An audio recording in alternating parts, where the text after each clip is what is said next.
PDB per kapita sama dengan gaji per kapita? Mari kita bahas. Sebelum membahas PDB per kapita, pertama mari kita mengenal apa itu produk domestik bruto atau PDB. PDB adalah total nilai tambah bruto dari seluruh produksi barang dan jasa di suatu wilayah selama kurun waktu tertentu, bisa 1 tahun atau 1 triwulan. Di sisi lain, PDB juga menggambarkan penggunaan akhir berbagai barang dan jasa, apakah sebagai konsumsi rumah tangga, konsumsi lembaga non-profit yang melayani rumah tangga, konsumsi pemerintah, pembentukan modal tetap bruto, perubahan inventory, serta ekspor dan impor.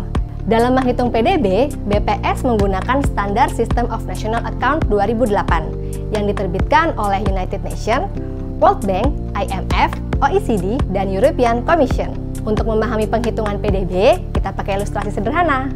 Bayangkan, segelas kopi dibeli dari kafe seharga 20.000. Karena bahan baku segelas kopi adalah biji kopi, maka biji kopi disebut sebagai biaya antara. Kafe untuk segelas kopi ini katakanlah harus membeli biji kopi seharga 5.000. Jadi nilai tambah bruto atau NTB segelas kopi tadi adalah 20.000 dikurangi biaya antara sebesar 5.000. Hasilnya sama dengan 15.000. 15.000 inilah yang disebut nilai tambah bruto. Sesuai namanya, nilai tambah bruto dalam 15.000 segelas kopi tadi masih terdapat komponen lainnya. Di antaranya keuntungan usaha, gaji upah pegawai, pajak lainnya atas produksi, dan biaya penyusutan. Ini baru contoh satu produk. Sedangkan PDB itu merupakan total nilai tambah bruto dari semua produk barang dan jasa dalam selang waktu tertentu di seluruh Indonesia. Mulai dari pertanian, pertambangan, industri pengolahan, sampai dengan jasa-jasa. PDB atas dasar harga berlaku tahun 2024 Indonesia sebesar Rp22.138,96 triliun.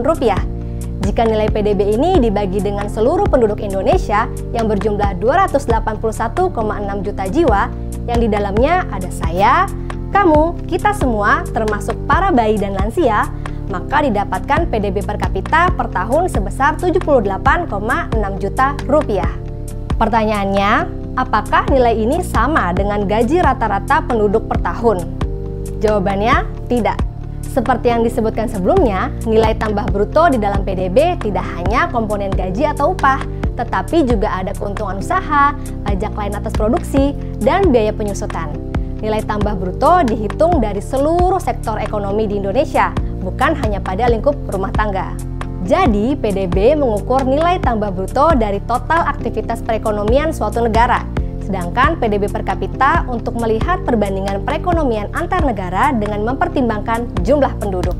Menurut System of National Account 2008, penghitungan PDB per kapita diperlukan untuk mengetahui perubahan nilai PDB dengan mempertimbangkan pertumbuhan penduduk suatu negara. Bisa saja negara yang nilai PDB-nya meningkat namun pertumbuhan penduduknya lebih cepat, maka PDB per kapitanya justru menurun. Atau sebaliknya, negara yang PDB-nya hanya sedikit meningkat tetapi pertumbuhan penduduknya melambat, maka PDB per kapitanya justru meningkat. Sederhananya, kafe yang keuntungannya 100 juta dengan 10 orang karyawan tentu berbeda dong dengan kafe yang nilai keuntungannya sama tapi pegawainya hanya 5 orang. Sekian penjelasan tentang PDB. Sudah lebih paham kan kalau PDB per kapita itu berbeda ya dengan gaji rata-rata penduduk? Share dan sebarkan informasi ini sebanyak-banyaknya.